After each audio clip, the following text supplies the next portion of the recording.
damos la gloria al Señor por todos los hermanos que nos están viendo por televisión en sus casas y en algunas ciudades de este país, Colombia, Suramérica, Centro y Norteamérica y algunos países de Europa. Toda la gloria es para el Señor. Gracias, Rey. Poderoso eres, Señor. El nombre de esta prédica, Preparados para la venida del Rey, parte 52. Y vamos inmediatamente a presentar la palabra de Dios. Yo quiero que tú abras tu Biblia allí, en el libro de Apocalipsis, en el capítulo 22, y vamos a leer los versículos del 10 al 17. Leemos la palabra en el nombre del Padre, del Hijo y del Espíritu Santo de Dios. Y me dijo: no selles las palabras de la profecía de este libro, porque el tiempo está cerca. El que es injusto sea injusto todavía, y el que es inmundo sea inmundo todavía, y el que es justo practique la justicia todavía, y el que es santo santifíquese todavía.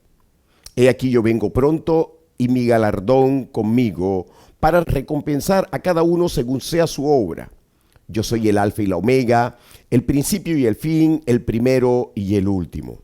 Bienaventurados los que lavan sus ropas para tener derecho al árbol de la vida y para entrar por las puertas en la ciudad. Mas los perros estarán fuera, y los hechiceros, los fornicarios, los homicidas, los idólatras y todo aquel que ama y hace mentira. Yo, Jesús, he enviado mi ángel para daros testimonio de estas cosas en las iglesias. Yo soy la raíz y el linaje de David, la estrella resplandeciente de la mañana. Y el espíritu y la esposa dicen: ven, y el que oye diga: ven, y el que tiene sed venga, y el que quiera tome del agua de la vida gratuitamente. Padre, yo te doy las gracias, Señor, por esta palabra de poder, autoridad y fuego. Gracias, Espíritu Santo de Dios, porque tú eres el ministrador por excelencia. Gracias porque desde antes ya ministrabas en este lugar y allá en la casa de mis hermanos. Toda la gloria es para ti, Señor. En esta hora reprendemos a Satanás, sus principados, potestades, gobernadores de tinieblas y toda criatura que se levante en contra del conocimiento de tu palabra. Están atados ahora, reprendidos y mandados al infierno. Poder y gloria tuya, Señor. Gracias, Rey de la Gloria. Aleluya. Para los hermanos que llegan tarde, el nombre de esta prédica, Preparados para la venida del Rey, parte 52. Aleluya. Hermano, estamos estudiando las promesas eternas que nos ha dado el Señor en los mensajes de los capítulos 2 y 3 del libro de Apocalipsis. Hemos estudiado 9 promesas hasta el momento. Hoy, en esta mañana, vamos a estudiar la 10ª que encontramos en Apocalipsis 3:12.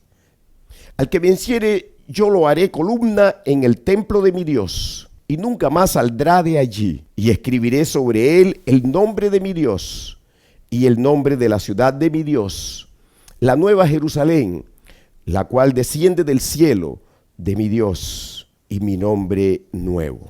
La 10ª promesa es ser columna en el templo de Dios. Vamos a estudiar en qué consiste esta promesa. Poderosa, aleluya. Ser columna en el templo de Dios se relaciona con la promesa del gobierno en cuanto al servicio en el sacerdocio. La palabra griega para columna es estulos y significa base o pilar.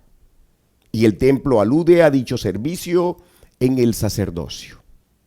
Para poder entender la promesa de ser columna en el templo, debemos comprender qué significa columna y qué significa templo. Para ello es necesario, amados, que hagamos un breve recorrido por las Escrituras, donde inició el propósito de Dios de que hubiera un templo terrenal. Aleluya. Y dentro de este templo es necesario que estudiemos también, hermanos y hermanas, quién actuaría como columna. Es decir, como sacerdote del servicio dentro del propósito del gobierno eterno. Y el inicio aconteció ciertamente en Edén y en el huerto que Dios plantó dentro de este Edén o paraíso. El Señor puso a Adán en el huerto en Edén, desde el cual éste debía ejercer dominio sobre toda la tierra y toda la creación como rey y sacerdote. Este huerto actuó como el santuario o manera de templo. Yo quiero que me sigas en esto. Desde el cual Adán ejercería el gobierno dado por mi Dios. Dios estableció entonces el Edén como el santuario o el templo dentro del cual hizo una morada para el hombre, aleluya. Para Adán, un lugar que es el huerto donde lo puso para que lo labrara y lo guardase. Aleluya. Veremos que estas dos actividades se refieren al sacerdocio. Primero quiero dar las razones de por qué el huerto o jardín en Edén es una especie de santuario. Primero, el huerto se caracterizaba por la presencia de Dios que se paseaba a la luz del día. En Génesis 3:8, en la parte A del versículo, leemos lo siguiente: y oyeron la voz de Jehová Dios que se paseaba en el huerto al aire del día. El verbo en hebreo para pasear o caminar, usado aquí es haulak. Y este mismo verbo se usa en otros contextos bíblicos, amados, relacionados con la presencia de Dios en el santuario o morada. Como dice en Levítico, en el capítulo 26, versículo 11 y 12. Lee conmigo. Y pondré mi morada en medio de vosotros, y mi alma no os abominará. Y andaré entre vosotros, y yo seré vuestro Dios, y vosotros seréis mi pueblo. Fíjese usted, mi hermano y mi hermana, que este verbo andaré es haulab, el mismo de Génesis 3:8. 2. Cuando Adán y Eva fueron expulsados del paraíso después de su pecado, dice la Escritura que Dios puso querubines. Leamos, hermanos, Génesis 3:24. Lee conmigo. Echó pues fuera al hombre y puso al oriente del huerto de Edén querubines. Subraya ahí querubines. Y una espada encendida, subraya, y una espada encendida, que se revolvía por todos lados para guardar el camino del árbol de la vida. Y yo quiero que recuerde, mis amados, que los querubines son los seres angelicales que están cerca del trono de Dios, como dice Ezequiel 10:1. Lee conmigo. Miré y he aquí en la expansión que había sobre la cabeza de los querubines como una piedra de zafiro, que parecía como semejanza de un trono que se mostró sobre ellos. En el tabernáculo que erigió Moisés, en el lugar santísimo, estaba el arca del pacto. Sígueme en esto. La cual tenía encima dos querubines en los extremos del propiciatorio, aleluya, o tapa del arca. Mira lo que dice Éxodo 25:22. Y de allí me declararé a ti y hablaré contigo de sobre el propiciatorio. De entre los dos querubines que están sobre el arca del testimonio. Todo lo que yo te mandare para los hijos de Israel. En el templo de Salomón también, hermano y hermana, encontramos querubines. Lee conmigo. Primera de Reyes, capítulo 6, versículo 22 y 23. Cubrió pues de oro toda la casa de arriba a abajo, y asimismo cubrió de oro todo el altar que estaba frente al lugar santísimo. Hizo también en el lugar santísimo dos querubines de madera de olivo, cada uno de 10 codos de altura. Hay entonces, mi amado hermano y mi amada hermana, una relación entre el huerto como santuario, sígueme, el tabernáculo y el templo. Acabamos de ver esta relación a partir de los querubines, pero ciertamente hay otra relación y es el lugar donde fueron puestos los querubines. Y la espada encendida para guardar el árbol de la vida y es en oriente. Volvamos entonces a leer Génesis capítulo 3, versículo 24. Echó pues fuera al hombre y puso al oriente del huerto de Edén querubines y una espada encendida. Aleluya. Fíjese usted que en este versículo se demuestra que la entrada al huerto donde estaba el árbol de la vida estaba al oriente. De la misma manera, la entrada inicialmente al tabernáculo y posteriormente al templo. Aleluya. Se encontraba al oriente. ¿Quieres leer conmigo Números capítulo 3, versículo 38 para confirmar esto en lo que concierne al tabernáculo? Los que acamparán delante del tabernáculo al oriente, delante del tabernáculo de reunión al este, serán Moisés y Aarón y sus hijos, teniendo la guarda del santuario en lugar de los hijos de Israel. Y el extraño que se acercare morirá. Aquí se especifica, mis hermanos, que la parte delantera del tabernáculo estaba al oriente. Leamos ahora Ezequiel 8:16 para demostrar que la entrada del templo estaba en la puerta oriental. Aleluya. Y me llevó al atrio de adentro de la casa de Jehová, y aquí junto a la entrada del templo de Jehová, entre la entrada y el altar, como 25 varones, sus espadas vueltas al templo de Jehová, y sus rostros hacia el oriente, y adoraban al sol, postrándose hacia el oriente. Fíjense ustedes, hermanos, que el profeta describe las abominaciones de Judá, que en la misma entrada del templo, sígueme en esto, en la puerta oriental adoraban al sol. Lee conmigo ahora Ezequiel 43, versículo 4 y 5.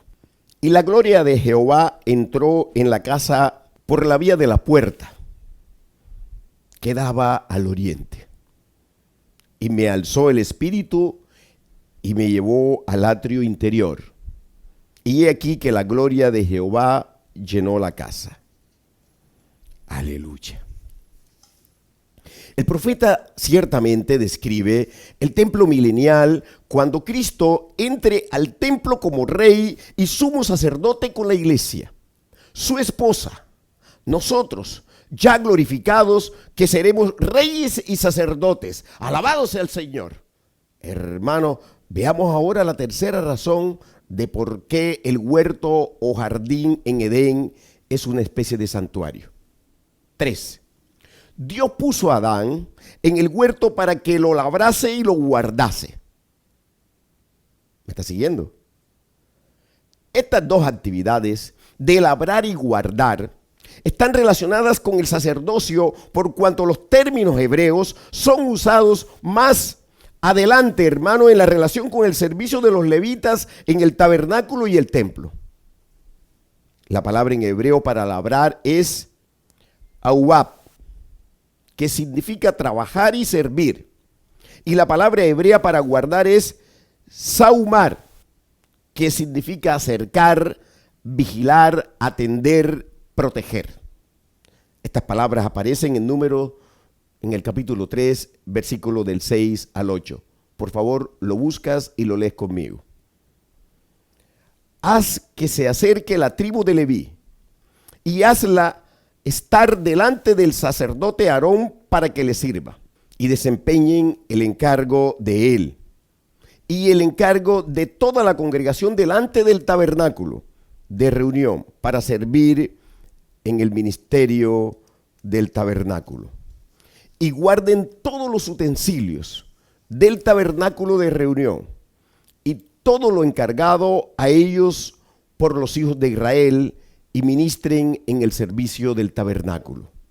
Fíjese usted, hermano y hermana, que en el versículo 7, la Reina Valera 1960 usa la palabra desempeñe, pero el verbo en hebreo usado o usada es saumar, que significa guardar. Pero fíjese usted que en el versículo 8 se usa nuevamente la palabra cuando dice y guarden. Ves conmigo a Número capítulo 18, versículos 5 y 6. Y tendréis el cuidado del santuario y el cuidado del altar, para que no venga más la ira sobre los hijos de Israel. Porque he aquí yo he tomado a vuestros hermanos los levitas de entre los hijos de Israel, dados a vosotros en don de Jehová, para que sirvan en el ministerio del tabernáculo de reunión. Aleluya. Fíjese usted, hermano, que cuando dice, y tendréis el cuidado del santuario, en hebreo es guardarás el cargo del santuario. Y se usa también la palabra saumar, que es la misma usada en Génesis capítulo 2, versículo 15, cuando el Señor le dijo a Adán que guardase el huerto. Yo quiero que esto lo referencie bien. El Señor le dijo a Adán que guardase el huerto. Aleluya. Este servicio en el ministerio del tabernáculo de reunión que fue dado a los levitas también incluía la alabanza y la adoración. Aleluya.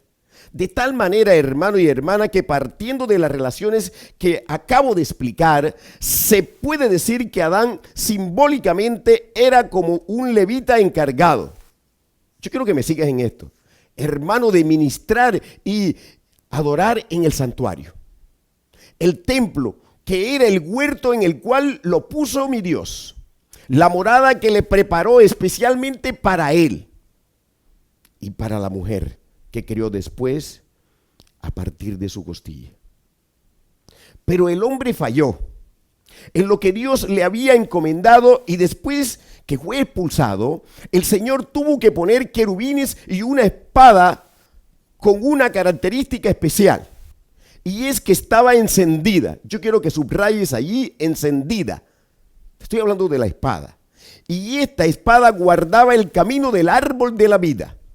Aquí la palabra hebrea usada es saumar, la misma de Génesis 2:15, referida a que Adán debía guardar el huerto donde estaba el árbol de la vida. Por tanto, la espada encendida cercaba, aleluya, vigilaba, protegía el camino hacia el árbol de la vida.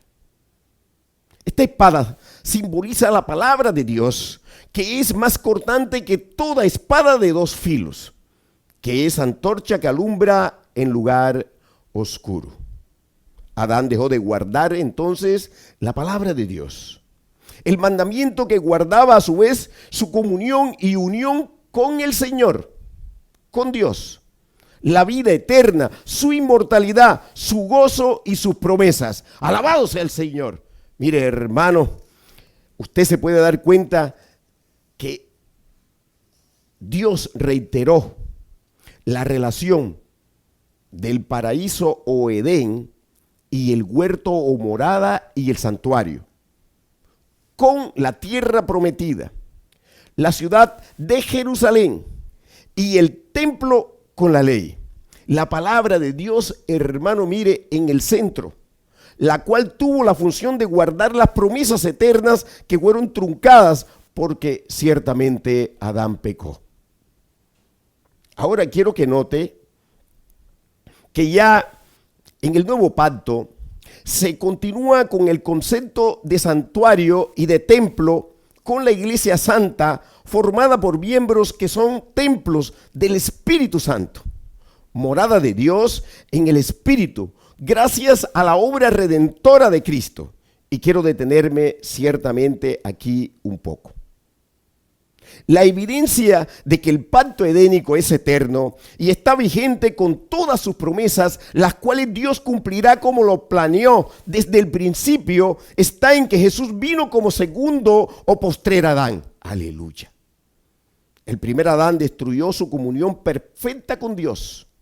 destruyó su templo, que era su propio cuerpo, que estaba lleno de santidad, estaba lleno de eternidad, de vida e inmortalidad. Alabado sea el Señor. Hermano, lo destruyó con el pecado y con la muerte que entró en todo su ser. Pero Adán también atentó contra el templo o santuario donde Dios lo había puesto, el huerto en Edén, y despreció su reinado. Escuche, hermano, despreció su sacerdocio al desechar la palabra de Dios. Cristo encarnó en un ser humano como segundo Adán, y su propio cuerpo fue un templo santo, dice la palabra, puro, sin pecado, y lo entregó en sacrificio por los pecados de la humanidad. Cristo murió, no a la manera del primer Adán, quien pecó y acogió la muerte, sino que Cristo cargó como nuestro sustituto todo el pecado para morir y en su propio cuerpo condenar el pecado. Yo quiero que vayas conmigo al libro de Romanos, capítulo 8, versículo 3.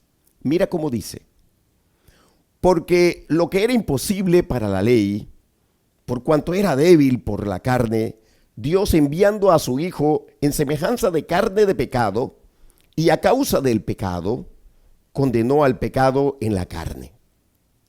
Y este sacrificio fue perfecto porque el cuerpo del Señor fue un templo santo, y por ello venció la muerte al resucitar con poder. Dice la palabra, con poder. Jesús dijo en Juan capítulo 2, versículo del 19 al 22, lo siguiente. Respondió Jesús y les dijo: destruid este templo y en 3 días lo levantaré. Dijeron luego los judíos: en 46 años fue edificado este templo, y tú en 3 días lo levantarás. Mas él hablaba del templo de su cuerpo. Aleluya.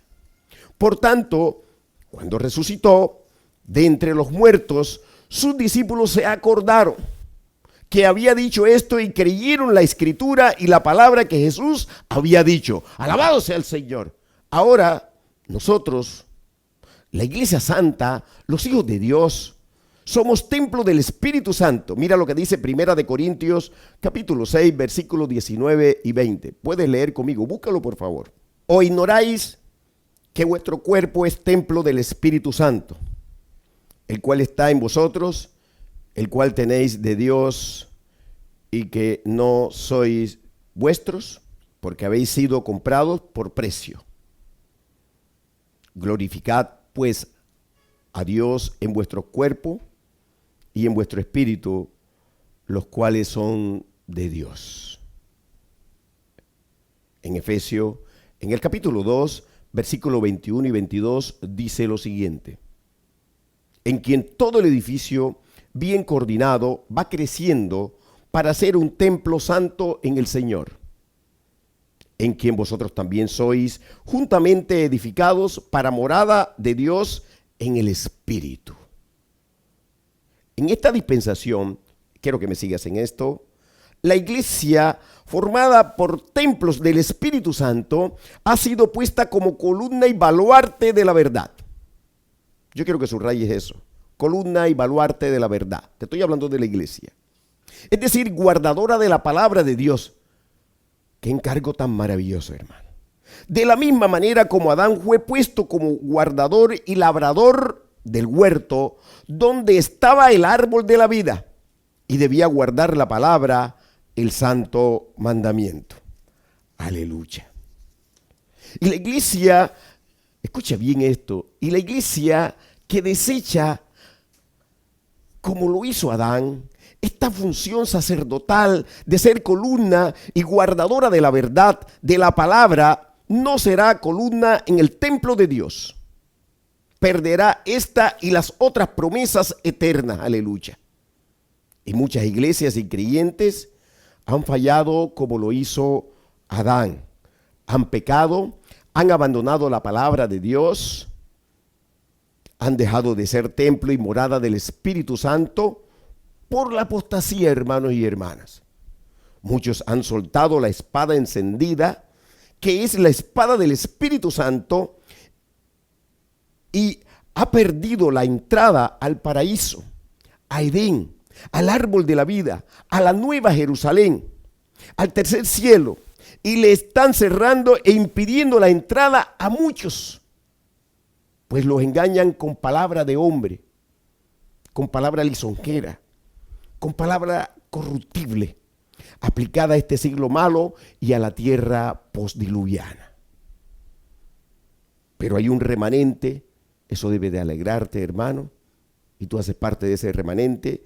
Hay un remanente, una iglesia santa formada por verdaderos templos del Espíritu, aleluya.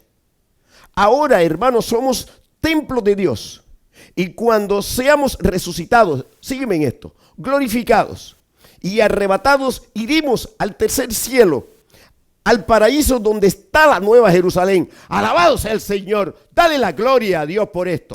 Dale la gloria a Dios, aleluya. Hermano, la ciudad celestial, y allí el Señor nos ha prometido que seremos columna en su templo, aleluya. Este templo, hermano, es el mismo Dios en la ciudad celestial. Alabado sea el Señor, por cuanto en ella está su presencia. Grábate eso, hermano. Está su presencia, aleluya. Es su morada, es su casa. Así como la presencia de Dios estaba en el Edén y en el huerto. Mira lo que dice Apocalipsis 21, del 21 al 23. Las 12 puertas eran 12 perlas. Cada una de las puertas era una perla. Y la calle de la ciudad era de oro puro, transparente como vidrio. Y no vi en ella templo, porque el Señor Dios Todopoderoso es el templo de ella y el Cordero. La ciudad no tiene necesidad de sol ni de luna que brillen en ella, porque la gloria de Dios la ilumina y el Cordero es su lumbrera.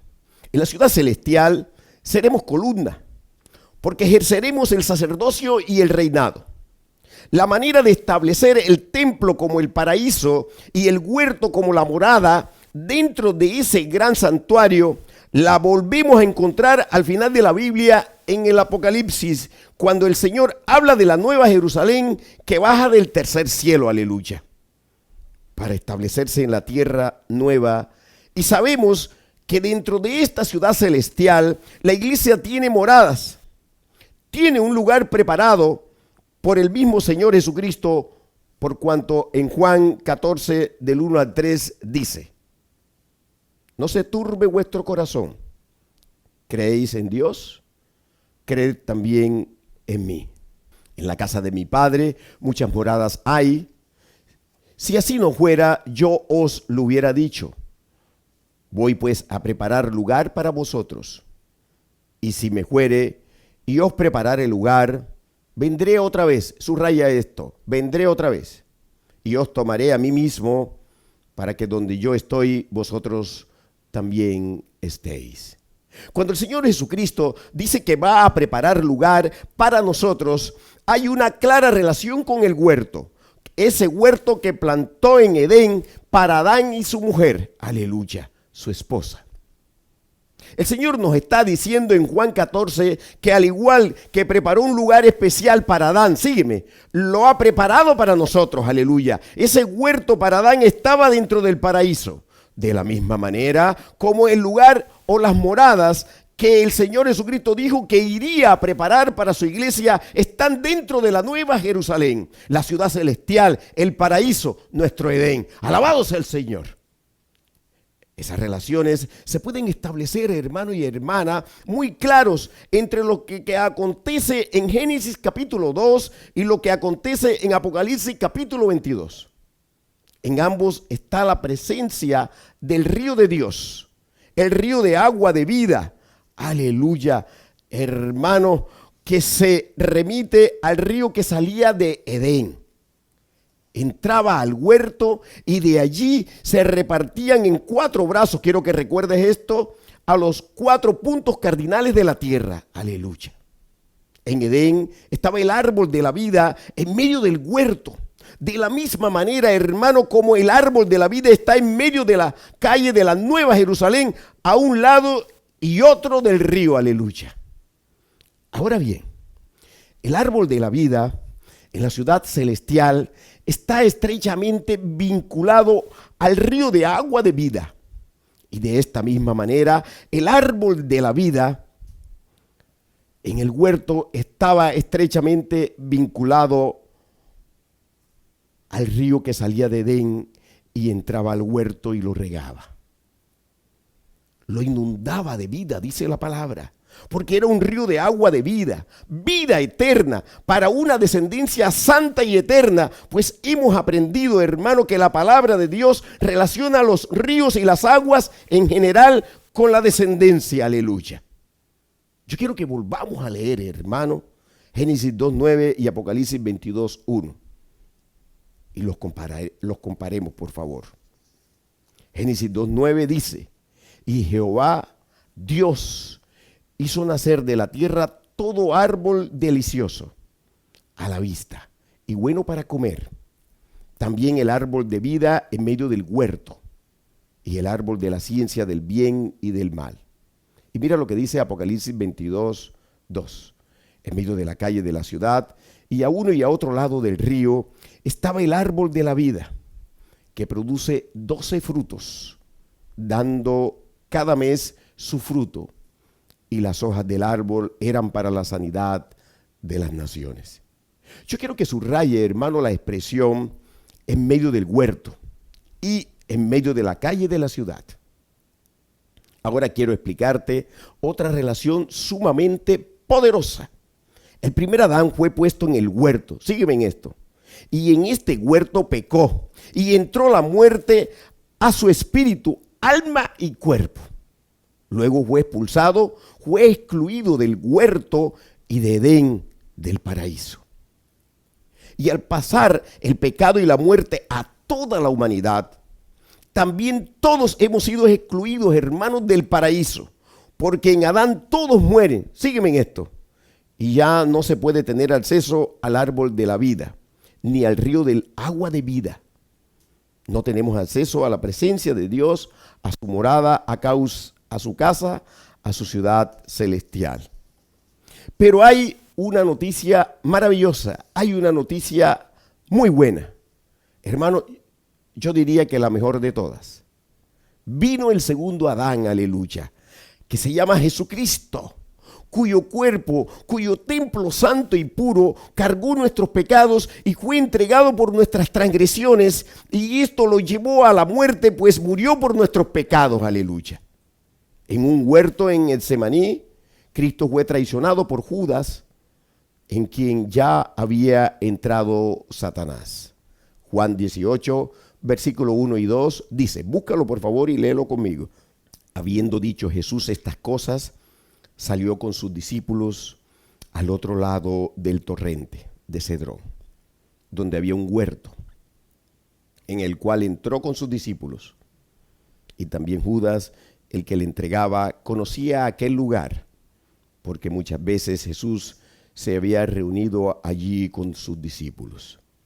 En un huerto la mujer traicionó al Señor al escuchar a Satanás, la serpiente. Y Adán traicionó al Señor al obedecer a su mujer en el pecado. En ese mismo huerto, con el pecado de Adán, Cristo fue muerto, pues se hizo necesario su sacrificio vicario, hermano, y por ello, en ese mismo huerto, el Dios Todopoderoso pronunció la palabra central del pacto adámico, que leemos en Génesis 3:15. La cual es la victoria de Cristo con su muerte y su resurrección. Aleluya. ¿Quieres ir conmigo a Génesis 3:15? Búscalo y léelo conmigo, por favor. Poderoso eres, Señor. Y pondré enemistad entre ti y la mujer, y entre tu simiente y la simiente suya. Esta te herirá en la cabeza y tú le herirás en el calcañar. En un huerto también fue puesto el cuerpo del rey. Yo quiero que me sigas en esta descripción que te voy a hacer. En un huerto también fue puesto el cuerpo del rey, el segundo Adán, Y en ese huerto se levantó de la muerte, aleluya. Resucitó, venció la muerte para que todo el que se arrepienta, le reciba, crea y permanece en él, pueda tener entrada, escucha bien, otra vez al huerto. Quiero que te detengas ahí, hermano, otra vez al huerto, al paraíso, a la casa del Padre, a la morada de Dios. Pueda entrar vivo en cuerpo, alma y espíritu y ser rey y sacerdote para ministrar, que es labrar, para guardar, que es servir como columna en el templo de Dios, que es delante de su presencia en la ciudad celestial. Hermano, para siempre, dice la palabra. ¿Quieres ir conmigo al libro de Juan, al capítulo 19, versículos 41 y 42? Y en el lugar donde había sido crucificado había un huerto, y en el huerto un sepulcro nuevo, en el cual aún no había sido puesto ninguno. Allí pues, por causa de la preparación de la Pascua de los judíos, y porque aquel sepulcro estaba cerca, pusieron a Jesús. Pusieron a Jesús, dice el versículo 42. ¿Cómo no recordar el huerto donde fue puesto el primer Adán? Pues Génesis 2:15 dice, léelo conmigo: tomó pues Jehová Dios al hombre y lo puso en el huerto de Edén, para que lo labrara y lo guardase. Hermano, ve siguiéndome lentamente en esto, te voy a hablar lento. Fue Dios Padre quien en su soberanía hizo que el cuerpo de su Hijo amado fuera puesto en un huerto, para enseñarnos cómo en un huerto saldría la vida eterna. Alabado sea el Señor. El Cristo vivo para nunca más morir. Oh, santo poderoso eres, Señor. Ahora bien, hermano y hermana, yo quiero que note cómo María Magdalena, cuando llegó al huerto y a la tumba, confundió al Cristo resucitado, sígueme, con el hortelano. Y esto no es fortuito, ¿sabes? Sino que nuevamente Dios en su soberanía guió todos los detalles para enseñar. ¿Quieres ir conmigo a Juan capítulo 20, versículo del 12 al 15? Y vio a dos ángeles con vestiduras blancas que estaban sentados, el uno a la cabecera y el otro a los pies, donde el cuerpo de Jesús había sido puesto. Y le dijeron: mujer, ¿por qué lloras? Les dijo: porque se han llevado a mi Señor y no sé dónde le han puesto. Cuando había dicho esto, se volvió y vio a Jesús que estaba allí, mas no sabía que era Jesús. Jesús le dijo: mujer, ¿por qué lloras? ¿A quién buscas? Ella, pensando que era el hortelano, le dijo: Señor, si tú lo has llevado, dime dónde lo has puesto, y yo lo llevaré. Un hortelano es el que cuida, sígueme en esto, hermano, es el que cuida y cultiva o labra un huerto. Y estas fueron las funciones dadas al primer Adán. Jesús, el segundo Adán, es visto por María como el hortelano, y con esto Dios nos está dando un símbolo de la recuperación de la vida y de las promesas del sacerdocio y el reinado a través de Cristo. Alabado sea el Señor. Hermano, mira, ves allí a Juan 20, versículos 16 y 17, y lee conmigo. Jesús le dijo: María. Volviéndose ella, le dijo: Raboni, que quiere decir maestro.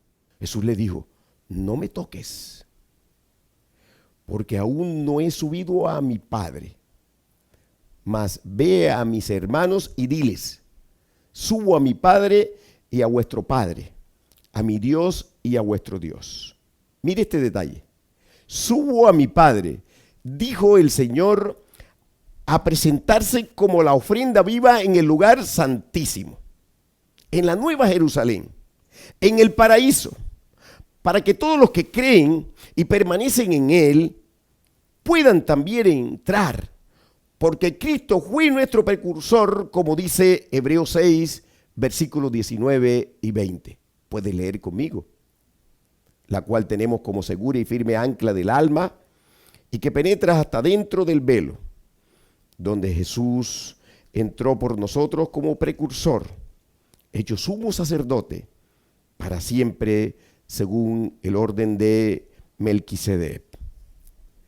Cristo entró al lugar santísimo, delante de Dios Padre, como segundo Adán, resucitado y glorificado, como ofrenda perfecta, como sumo sacerdote de las promesas eternas, que son la bendición multiplicada en abundancia y la multiplicación de la descendencia, como se lo prometió al primer Adán, como se lo prometió a Noé, como se lo prometió a Abraham, como se lo prometió al pueblo de Israel, como se lo prometió a David, como se lo prometió a la iglesia en el nuevo pacto, aleluya, porque Cristo entró una vez y para siempre. Mira cómo dice Hebreos 9, versículos 11 y 12. Por favor, búscalo y léelo conmigo. Pero estando ya presente Cristo, sumo sacerdote de los bienes venideros, por el más amplio y más perfecto tabernáculo, no hecho de manos, es decir, no de esta creación, y no por sangre de machos cabríos ni de becerros, sino por su propia sangre. Entró una vez para siempre en el lugar santísimo, habiendo obtenido eterna redención. Estando presentes todas las promesas eternas, ¿cómo hemos de descuidar una salvación tan grande, hermano? Usted se ha hecho esa pregunta. No podemos, amados y amadas. El Señor nos manda en Hebreos 10, versículo del 19 al 23, lo siguiente.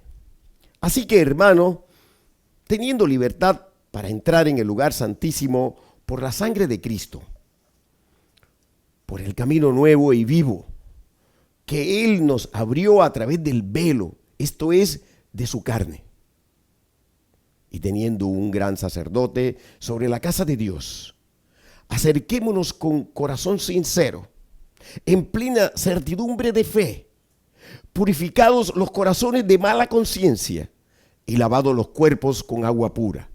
Mantengamos firme, sin fluctuar, la profesión de nuestra esperanza, porque fiel es el que prometió. Fiel es quien prometió, aleluya, que comeremos del árbol de la vida, sígueme en esto, que está en medio del paraíso de Dios, porque entraremos a la Nueva Jerusalén y podremos dar vida en descendencia santa, multiplicada eternamente, aleluya. Fiel es quien prometió la corona de la vida para no sufrir de la segunda muerte. Fiel es quien prometió que comeremos del maná escondido, que es tener nuestro cuerpo resucitado, vivificado, glorificado, para dar descendencia para Dios, aleluya, de adoradores multiplicados por la eternidad.